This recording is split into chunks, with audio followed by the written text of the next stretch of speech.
Good morning, church. It's Pastor Mike.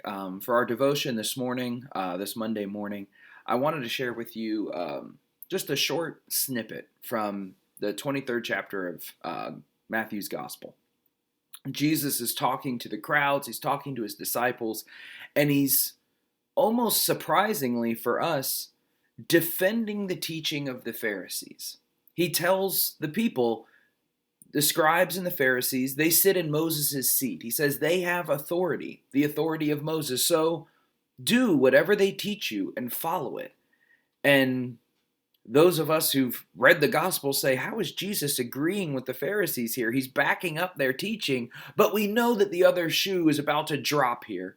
That Jesus knows that the hypocrisy of these Pharisees needs to be called out. And so he says, don't do what they do, for they don't practice what they preach. And we can leave it there and say, these Pharisees are hypocrites. They're not doing this. So listen to the good that they say, but don't follow the bad that they do. But I think it's instructive if we even go one step further in this verse. And we look exactly at what it means to follow the teaching of Moses, because Jesus explains it in the next verse. Part of the hypocrisy that he lays at their feet in verse 3, he says, verse 4, he says this: they tie up heavy burdens hard to bear, and they lay them on the shoulders of others, but they themselves are unwilling to lift a finger to move them. You see, that's the Christian life can sometimes feel like a burden, if we're being honest. Sometimes it can feel like things that we can't accomplish on our own, or things that we're not allowed to do, or places we're not allowed to go, or things we're not allowed to say. And it can feel like a life of negation, a life of pushing things away. And we can become bitter. And I think that's part of where we become self-righteous, and where that fear or that sin can kind of creep in, because we think, well, I've been doing all this. I've been working so hard. But the truth of the Christian life and the godly life is that it's not meant to be lived in isolation.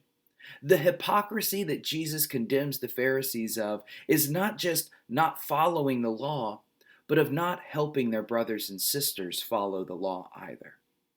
Godly life must be lived in community. It takes all of us to lift the burdens of one another, to share in our pain and our trials and our hurts, to celebrate together and multiply that joy when we have things to be excited about.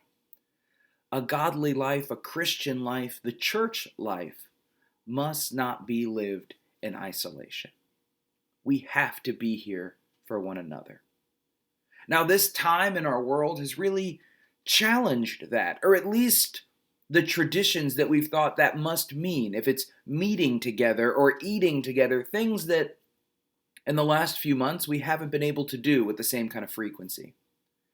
But what a blessing it is that it can still be an inspiration for new ways to minister to one another, new ways to support and encourage one another, to reach out.